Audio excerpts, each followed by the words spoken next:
Pixar loves hiding Easter eggs and secret details in all of their movies.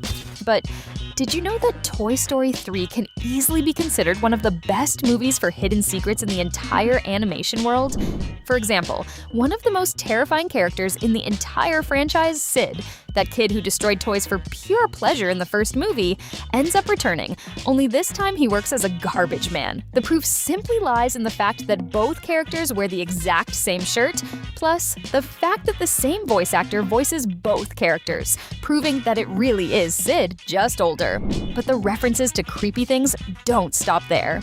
In that very same scene, if you look closely, you'll notice that the license plate on the garbage truck where Sid works reads RM237. This is a direct reference to room 237, which is the cursed hotel room from Stephen King's book The Shining. If there's one great place to hide Easter eggs in animated movies, it's on license plates. Right at the beginning of Toy Story 3, we see the little aliens driving a convertible out in the desert. And if you look at the back license plate of the vehicle, you'll notice that it reads 1L Bart, which basically translates to I love Bart. And Bart is the exact criminal alias created by Andy to name Mr. Potato Head when he was an outlaw during his playtimes. And of course, we couldn't possibly miss a license plate featuring the famous A113, which is the most widely known Easter egg in Pixar films, and it happens to be the exact license plate on Andy's mom's car. This is the code referencing the CalArts classroom where the most brilliant minds of the company studied together, including the creator of Inside Out and current head of the studio, Pete Docter. But it's not just on cars that we find license plates packed with references. On the train where the villain Mr. Potato Head is pulling off a heist, there's an Easter egg that takes us straight back to the release year of the franchise's very first movie. That's because if you look closely, you'll realize that right on the front of the locomotive are the numbers 9 and 5, which make 95. And Woody and Buzz's first movie was released exactly in 1995. We could definitely say it was a beautiful tribute, especially if we consider that they had no idea that 30 years later, movies in the franchise would still be coming out. And if we rewind the scene just a little bit, we'll notice that the number 95 is also present on the side of the train's engineer cab. And yet again on the coal car that is directly coupled to the front of the locomotive. The animators of the franchise's third film really wanted to make it crystal clear that they were massive fans of the first movie. But it's not just on the front of the train that the year 1995 is referenced. When Woody is facing off against One-Eyed Betty, who is Mrs. Potato Head, notice that on the very last train car, we see the number 95 once again. When the villains and the good guys, inside Andy's imagination of course, finally meet for a final duel, Woody gets some backup from Rex, who simply sprouts right out of the desert ground.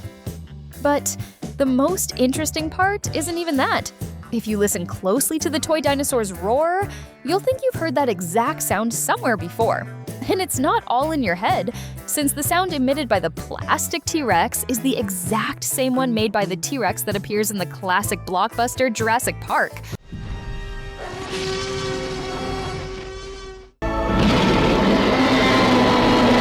Shortly after this, Andy's mom walks into the bedroom and films her son playing.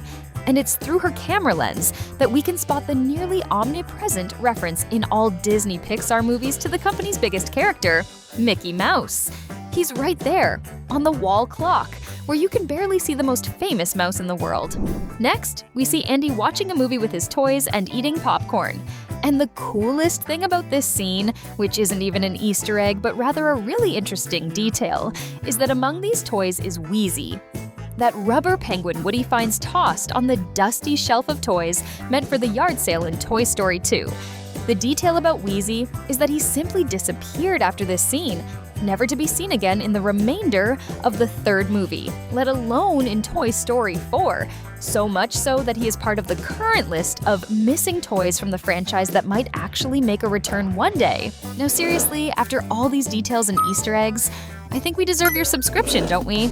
At a certain point in the movie, after Andy has grown up and stopped playing with his toys, a heartbroken Woody climbs up onto the furniture in his owner's room, and we can spot a few things that show us how the boy has grown up and some of the things he excels at. For example, we can see several baseball trophies, showing that he's pretty good at this sport. We can also see a diploma from a soccer clinic, a player name tag, and also a bracket with the opponents that the boys' team was going to face off against, indicating that Andy might just be a sports prodigy and hence, who knows, Maybe that explains the athletic scholarship he got for college. Not to mention that there's also a photo of him graduating next to only his mom and his sister, showing that the identity of Andy and Molly's father still remains one of the greatest mysteries in all Disney Pixar movies. It's also from up there that we get a broad view of several things inside the bedroom of Buzz's very first owner. For instance, we can see a poster of Finn McMissile, the British spy inspired by 007 who appears in Cars 2, a movie that wouldn't even be released until the following year.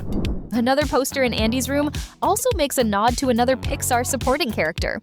We can clearly see a drawing of the mosquito, who is one of the characters that appears in the Bug Bar when Flick is out searching for saviors for his anthill. Hold on, because the showcase of Easter eggs from various Pixar movies inside Andy's bedroom is just getting started. When the toys hear the footsteps of their owner and his sister walking into the room, all the toys rush back into a toy chest. And at that exact moment, we can see a sticker of none other than Nemo himself, from Finding Nemo. In fact, if we rewind a bit and look at the door to the boys' room, we'll also find a sticker slapped on it of none other than Squirt, that little turtle who also appears in the movie about the little lost clownfish. Furthermore, after Andy and Molly walk into the room, we get a wider view of the shelves in the boys' bedroom, and we can spot a miniature airplane sitting there. The detail here is that this miniature is simply identical to the jet that Elastigirl uses to fly to Syndrome's Island in The Incredibles. Not to mention that right behind the airplane, we once again see a poster featuring a soccer ball, proving that Andy truly loves the sport. After almost getting completely crushed by the garbage truck, having been thrown away by mistake, the toys come up with the brilliant idea of heading to Sunnyside, which is a pivotal location in the storyline of the third movie. And right off the bat, at the reception desk, we can see Bonnie for the very first time. And many people didn't even realize it, but she is holding the cymbal-banging monkey, who is one of Lotso's most terrifying henchmen. Besides that, we find some pretty awesome references there. For instance, at the entrance door to the toy room, we can see a drawing of a dachshund, which seems to be a lovely tribute to Woody's most loyal friend, Slinky Dog. Also at Sunnyside, we managed to spot a character who had already appeared in another one of the studio's movies. Up. It's the same little girl who watches Carl's balloon-filled house float right past her window in the movie that had been released a year prior. And that's exactly where the Pixar theory kicks into high gear, since in that scene we can see none other than Lotso, the villain from Toy Story 3, sitting right there in the corner of her bedroom. Which makes us wonder, is that the exact same Lotso from Sunnyside? Probably so.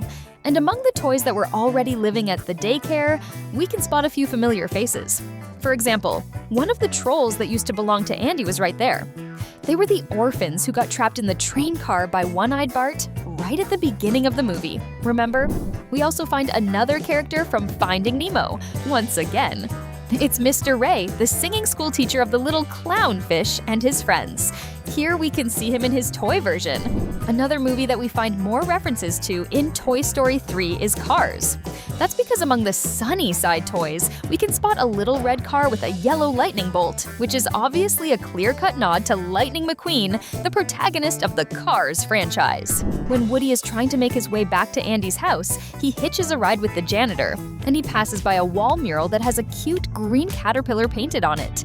And it's impossible not to associate the caterpillar on the mural with the overweight caterpillar from A Bug's Life, who happens to be my absolute favorite character from the entire 1998 movie. During his escape from Sunnyside to try and get back to Andy, Woody almost face plants on the floor, but is saved just in time by his pull string.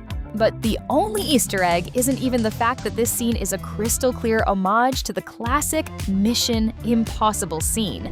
But if you look in the background, embedded in the colorful tile mosaic, we'll find it. The reference that is present in every single Pixar movie, the famous yellow ball, the Luxo ball. Even though this time around it's just painted on a tile, it is still an unmistakable reference. Right after that, Bonnie finds Woody and stashes him inside her little backpack. And if we look really closely, we'll notice there's a symbol of a bee on it. You probably didn't know this, but that bee wasn't put there by the animators by chance. It's actually a tribute to one of Pixar's very early short films, called The Adventures of Andre and Wally B, which features exactly that little bee as one of its main protagonists. We'll wrap up here, but if you also love everything involving pop culture, check out these two video options we're leaving for you on your screen. You can watch either of the two, you're sure to love them.